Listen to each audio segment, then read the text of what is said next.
শিশুদের চুলকানি একটা জাতীয় রোগ হিসেবে বাংলাদেশের মানুষকে কষ্ট দিচ্ছে। কি গ্রাম, শহর, স্কুল, কলেজ, মাদ্রাসা সবখানে।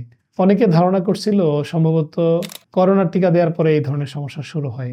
এটি বেশিরভাগ ক্ষেত্রে বৈজ্ঞানিকভাবে সঠিক নয়। সাধারণত বর্তমান সময়ে জীবনযাপন, বাচ্চারা রোদে না যাওয়া, সারাদিন ঘরের মধ্যে থাকা, বিভিন্ন মাদ্রাসায় যেখানে ১০টা ১৫টা বাচ্চা এক রুমে থাকার কথা, এখানে ২০, ৫০, ১০০টা বাচ্চা গাদাগাদি করে থাকে। অনেকটা জেলখানার মতো। অনেক স্কুলে, হোস্টেলগুলোতে এরকম হয়।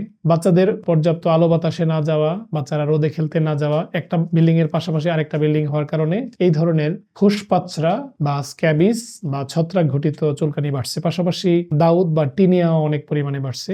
এই চুলকানি অতিরিক্ত হাওয়া থেকে পরিত্রাণ পেতে ৪-৫টা লাইন অভিভাবক হিসেবে আপনি মনে রাখেন। এই চুলকানিগুলো সাধারণত সার্কোপ্টিস স্ক্যাবি দিয়ে হয়। এই ছত্রাক দীর্ঘমেয়াদী চিকিৎসার প্রয়োজন হয়। এই ছত্রাক কমানোর জন্য সবচেয়ে গুরুত্বপূর্ণ টিপস হচ্ছে পরিষ্কার পরিচ্ছন্নতা এবং আলো বাতাসে গা লাগানো। সোজা বাংলায় বাচ্চাকে শুটকির মতো রোদে শুকানো। ১৫-২০ মিনিট, আধা ঘন্টা, ১ ঘন্টা রোদে খেলতে দেন। আপনার বাচ্চার চুলকানি অর্ধেক কোনো ঔষধ ছাড়া ভালো হয়ে যাবে। দ্বিতীয়ত, এটি ছত্রাক ঘটিত হওয়ার কারণে চক্রবৃদ্ধি হারে বাড়ে। বাচ্চাকে মায়ের বুকের দুধ খাওয়ায়, বাচ্চা থেকে মায়ের শরীরে গেল, মা থেকে জামাইয়ের শরীরে গেল, সবাই একসাথে ফ্যামিলিতে থাকে, দাদা দাদি নানা নানির শরীরে ছড়াইলো, শরীর থেকে কাপড়ে ছড়াইলো, এক কাপড় থেকে আরেক কাপড়ে ছড়াইলো, ভাই বোন একসাথে গাদাগাদি করে ঘুমায়, ওদের ৪-৫ জনের ছড়াইলো, অর্থাৎ ১৬ কোটি, ১৮ কোটি, ২০ কোটি মানুষের ছড়াইতে ৭ দিনের দরকার। যার কারণে ঘরে ঘরে এই চুলকানি। যদি করোনার টিকার জন্য হইতো তাহলে শুধু বড় বাচ্চাদের হইতো। করোনার টিকা তো ২০২৬ সালে দেয় না, এটা তো দিয়েছে ২০২০ সালের পরে। যাদের বয়স ৫ বছরের বেশি ওদের ছাড়া এই চুলকানি হইতো না, কিন্তু এখন ৫ দিনের ১০ দিনের বাচ্চার এই চুলকানি হচ্ছে, ১ মাসের বাচ্চার হচ্ছে।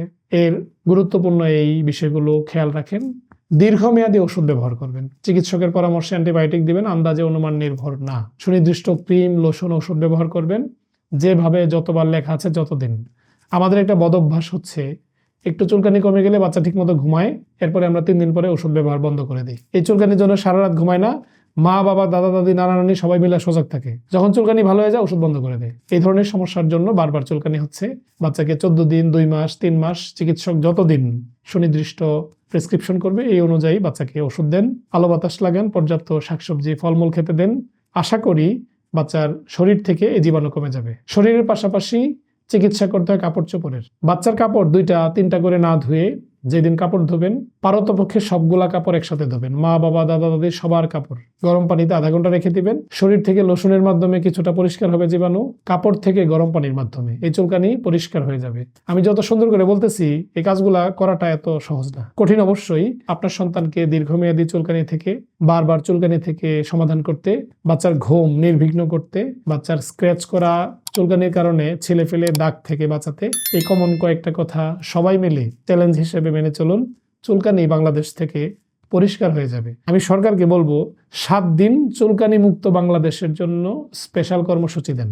যে শনিবার আজকে সারাদিন সবাই লোশন মাখাবে, যাদের চুলকানি আছে, যাদের নাই সবাই। শনিবার যেদিন লোশন লাগাবে ওই দিন সবাই মিলে কাপড় ধোবে।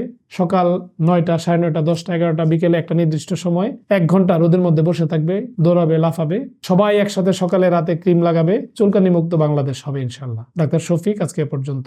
আল্লাহ হাফেজ।